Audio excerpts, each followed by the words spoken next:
PillaTalksTaxes. He has been for over 45 years, and there isn't a human on the planet with more experience solving problems on behalf of taxpayers. He wants to solve your problem whether you know you have one or not. And if you do have a tax problem, call our office or visit the website TaxHelpOnline.com. If you don't currently have a tax problem, then your problem is taxes themselves. So let's get into the policy issues of today. Tax season. It's tax season. So what's the best piece of advice for someone who wants to wait until the absolute last minute to file their taxes to see if, DOGE maybe actually dismantles the IRS? Well, the IRS isn't going to be dismantled by April 15th, I can tell you that. And even if they are dismantled by April 15th, you're still going to have to file your tax return for the last tax year 2024. Even the Fair Tax Act, Josh, which has been reintroduced into Congress and proposes to abolish the IRS, is a phase-out kind of a thing because the IRS still has necessity to collect delinquent taxes and to process the current tax returns and so on. So let's not get our hopes up too high here. It's funny, I got a phone call from a colleague here a while ago, and he says, hey, are we going to be out of a job in the next 2 months? Well, no, the answer is we're not going to be out of a job. The IRS is not going away that fast.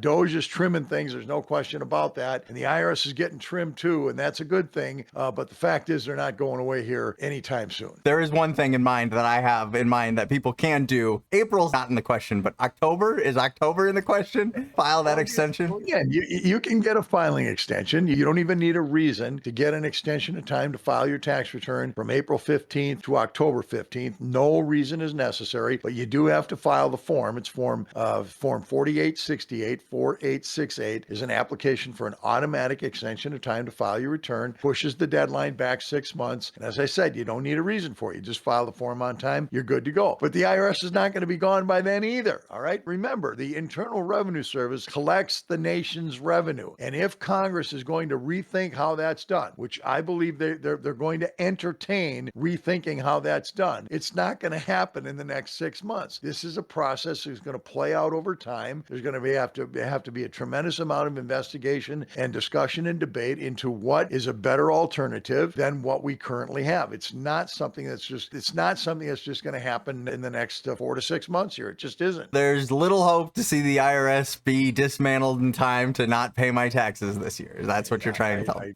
I believe you're making a serious mistake. Not pay your taxes for 2024 because you think the IRS is going to be gone by June. That's not happening. All right. Well, that's unfortunate, but realistic, I guess. There is some word on changes in the policies for taxation for the Senate. I don't know if it passed the House yet, but it's the no taxes on tips promise. That's no taxes on Social Security promise. Checking some boxes there, right? Well, yeah, Josh, but you got it backwards. Budget resolution passed the House of Representatives the other day by a very close vote, but it has not yet passed the Senate. All right. Gotcha. That's going to be where the debate lies, is in the Senate. The House vote was close enough. There were a couple of Republicans that bailed on the president's plan. So it was like 217 to 215, very, very, very close, obviously. And in that budget resolution is the proposal to extend the provisions of the Tax Cuts and Jobs Act, which we've talked about on this podcast quite a bit. The Tax Cuts and Jobs Act was President Trump's tax proposal that took effect in January of 2018 and which expires at the end of this year,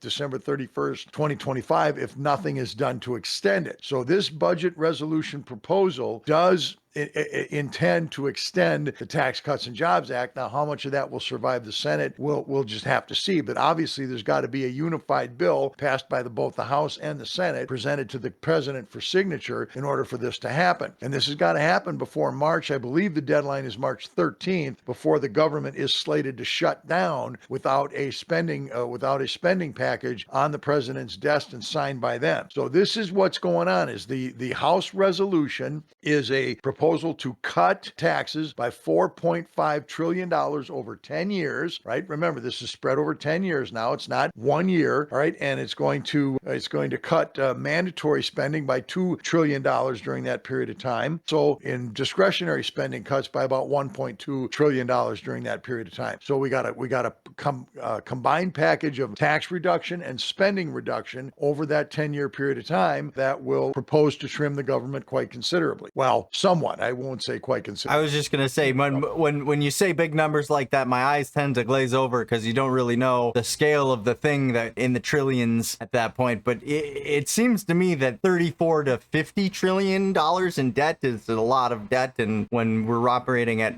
ridiculous deficits, it's just hard to see even a 10-year plan doing anything really to move the needle. Well, yeah, and that really is a good point, because to put this in perspective, they're talking about $4.5 trillion of tax cuts over 10 years. That sounds great, but let's keep in mind tax collection for 1 year in 2024, tax liabilities for 2024 is about 4.5 trillion. Well, it's more like $5.5 trillion of tax collection. So they're talking about $450 billion of tax collection of tax reduction in just 1 year. So when you keep those numbers in perspective, it is not that significant. The fact of the matter is, in order to get the deficits and the debt under control in any meaningful way, there has to be substantial cuts in spending. And while the DOGE is finding a lot of this waste and fraud, there's no doubt about that, and this is the good thing, it's still just a drop in the bucket compared to what the federal government spends every single year. So, as I said, there was roughly $5.5 trillion of collection in 2024. They spent around $6.7 trillion. So more than $1 trillion deficit in just 1 year. And these deficits continue off into the future. So this has got to be brought under control. We're in a situation here right now, Josh, where federal spending under current law is going to exceed 23% of gross domestic product and 24% by the year 2023. This is the largest debt ratio that the United States has had since World War II. And in other words, unless there's some kind of sustained financial crisis in the country, this debt level is unmanageable. It's got to be brought under control. Well, there was one thing you mentioned with the bill that has gone through the House, as you said. Does that mean there has to be a 1-2 punch for tax policy? Because you said this isn't exactly the Tax Cuts and Jobs Act, but they have to do something about that soon, right? Well, the Tax Cuts and Jobs Act provisions are in this bill. There's no doubt about that. And that's exactly why the left is screaming tax cuts for the rich, which is just fundamental nonsense. We have talked about that on this podcast in the past. Fact of the matter is, the vast majority of tax cuts under the Tax Cuts and Jobs Act fell in that income range between $50,000 a year and $200,000 a year. So that window is the definition of the middle class in the United States. And even you might go up to $300,000. That $300,000 is a lot of money, but it doesn't make you rich when you're losing half of it to taxes at federal, state, and local levels. It's a decent income. You're not going to starve to death for sure, but it does not make you rich. You're not Elon Musk just because you're making $300,000 a year. The fact of the matter is, those tax cuts fell into that window between $50,000 and $200,000, and small businesses were a main beneficiary of the benefits under the Tax Cuts and Jobs Act with the qualified business income deduction, which applied across the board to small businesses earning under $425,000 a year. So that's right where those benefits fell, is in that middle class bracket. And if these Tax Cuts and Jobs Act are not extended, if these benefits are not extended, it's the middle class that are going to pay the increased taxes. It's inflammatory nonsense when these people on the left scream tax cuts for the rich, and that the only thing that Donald Trump is doing is giving tax breaks to his billionaire friends. I got news for you, Josh. Billionaires don't need tax cuts. They're already rich. They don't need them. The middle class needs the tax cuts, and that's where those tax cuts were pointed at the middle class. There's just no question about that, and anything to the contrary is just fundamentally false. And not only that, but to speak for the billionaires who have the capacity, the resources to milk the code for all it's worth, and you do all the things necessary to lower their liabilities. The middle class doesn't have that. They really just what they need to do is simplify the system for the people. You've always said the wider the base of the taxes, the more they'll collect, which is why every time they raise taxes, they don't raise taxes on billionaires. Well, and the fact of the matter is, you raise taxes, you typically collect less money, because what happens is the Democrats that want to tax the snot out of businesses don't realize that they're creating incentive not to produce. All right, there's some basic fundamentals in economics, and one of the basic fundamentals of economics is what you tax, you get less of; what you subsidize, you get more of. So when you increase tax rates, you almost always decrease tax revenue. And so economists are pretty well settled on the fact that you don't raise revenue by raising rates. You raise revenue by spreading the base. In other words, you got to have more people paying the tax at a lower level. When you have more people paying the tax at a lower level, then you collect more revenue. Now, I will tell you that the goal is not to collect more revenue. The goal is to keep the money in the hands of the people who produce it. That's what generates economic activity. And so when you've got reasonable rates that are reasonably low, and you've got people out there that are keeping their money and they're using that money to engage in economic activity in the marketplace, that's what creates a strong, vibrant economy. That's what creates revenue to the government, and that's what creates a sustainable economic model. Seems simple enough to me. Give people more money, they spend more money. But then again, like we've said multiple times on this podcast, it is not about raising revenue. It is about control. But there's also this claim that the bill is going to add to the federal debt. What is that? Is that I mean, that's just more leftist rhetoric nonsense, because you can't add to the debt without spending. So cut spending. Well, yeah, they're cutting spending. There's no question about that, Josh. But the truth of the matter is they're not cutting it enough. All right, that's the reality. And again, looking at the 2023-2024 economic model of roughly $6.7 trillion of spending, I mean, that's got to be hacked remarkably more than what the DOGE is coming up with right now. So when you add the tax cuts and the spending cuts to the otherwise fixed spending that the government engages in, you're going to have more debt. You're going to have long-term debt going forward. There's no doubt about that. We cannot get our arms around this debt until we get our arms around the spending. And they just too many people in the country are not willing to do that. Here's the thing that I've said for decades, Josh, really, and that is this. You take 1,000 people and you ask those 1,000 people whether the federal government spends too much money. And 999 of those people will probably say, yeah, the federal government spends too much money. You ask those same 1,000 people whether a particular program should be cut, and most of those 1,000 people will say, no, you can't cut that program. That program does good for these people, or that program does good for this activity, or this purpose, or this cause, right? So, but here's what the reality is. You can't cut spending generally unless you're willing to cut spending specifically. So we have to be able to look at this and say, we can't afford these programs anymore. The stuff has to be cut. And we still, regardless of what's going on with DOGE, we are still not at the point where people are willing to do that. First of all, you're absolutely right about the thing. If you ask any individual person, you can't have my specific gravy train, but cut everyone else's. Right. Subsidy. You leave your hands off my favorite subsidy. The only exception in my mind, which is my favorite subsidy, is of course the U.S. military, which of course could be hacked by a third, probably, or if not more, and still operate in the exact same capacity. So I don't know. Well, and there's no question that there's waste, fraud, and duplication in the military. That's undeniable. All right. A person would be a fool to suggest that there isn't. But the fact of the matter is that the military is not a subsidy in the sense that it's a constitutionally required program. The Constitution requires the federal government to support a national defense. Of course.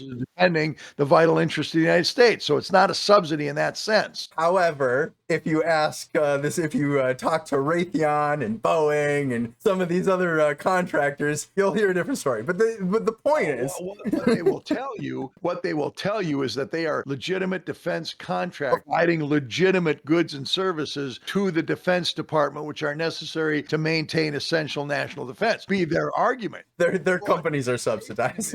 We've heard stories for decades about the Defense Department spending $600 on a hammer and $1,200 on a toilet seat, and buying 56 different copies of the same thing for 2 offices. I mean, we hear this over and over again. And anytime the Defense Department spends almost $1 trillion a year. When you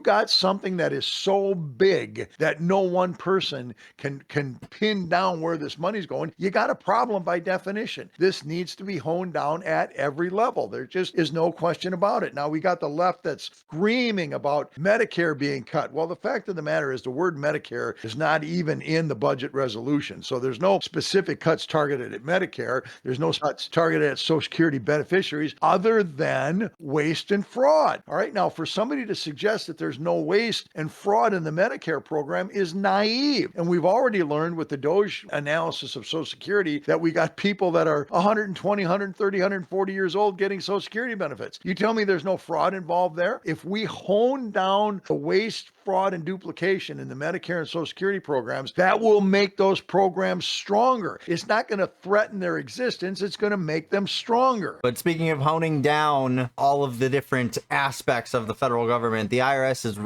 recently announced they're going to close 100+ offices. So what does that mean for taxpayers in terms of collections? Well, what they're doing, first of all, it's not going to affect collection at all, I don't think. But let's understand what they're doing. Office of Management and Budget notified Internal Revenue Service that they're terminating leases in certain office environments where the IRS is operating now, right? So what they're doing is they're consolidating their operations into existing buildings, and they're closing down retail leases that they're engaged in with other landlords, right? So if we got federal building over here that's got space in it, we're going to close down this leased space over here and bring these people over here into the government office that we already own. So they're consolidating. They're not eliminating personnel with this move. They're just eliminating buildings, and yes, nothing is really going to be affected other than, moving logistics, so to speak. Moving logistics will be affected. Now, it is true that the IRS now to date has laid off about 6,700 employees. These are the probationary employees the IRS has hired over the last 2 years as a result of funding they got from the Inflation Reduction Act. You'll recall that the Inflation Reduction Act that was sponsored by the Biden administration and passed by the Democrat Congress in 2022 funded the IRS to the tune of $80 billion over 10 years, authorized the hiring of 87,000 additional IRS employees. So these 6,700 employees, representative of about 10 or 11,000 workers that were hired during that period of time that are now being furloughed because they're probationary employees who have worked for less than a year with the IRS. So that's what's going on there. I had a significant problem, still do have a significant problem with the Inflation Reduction Act. First of all, it wasn't inflation reduction, but set that aside. Set that aside for just a second. The fact is that Inflation Reduction Act targeted the lion's share of the revenue and the lion's share of the employees at enforcement, which is the wrong place to put it. The IRS has got to spend its resources on taxpayer assistance, education, and outreach to help people comply with the law. That's got to be where the focus is. Well, we've talked about that ad nauseum here on the PillaTalksTaxes podcast. Yeah, the fact that, they focus more on enforcing and boot grinding than they do on education and simplification is telling. But we've mentioned it multiple times. It's not about money, it's about control. But that's right. About all we have this week. So thanks for watching, taxpayers. And remember, there is no such thing as a hopeless tax case. And if you think yours is the exception, then call the office or visit our website to get a hold of Dan here, and he can help you see the daylight. Dan, tell them where else they can follow along with your taxpayers' rights crusade. Follow me on your favorite social media site at PillaTalksTaxes. Like and share these videos with your friends. And if you've got a tax situation that you need help with, go to my website, TaxHelpOnline.com. Buy any book off my website at any price point. You get a free 15-minute consultation directly and personally with me. So like, share, follow these videos at PillaTalksTaxes.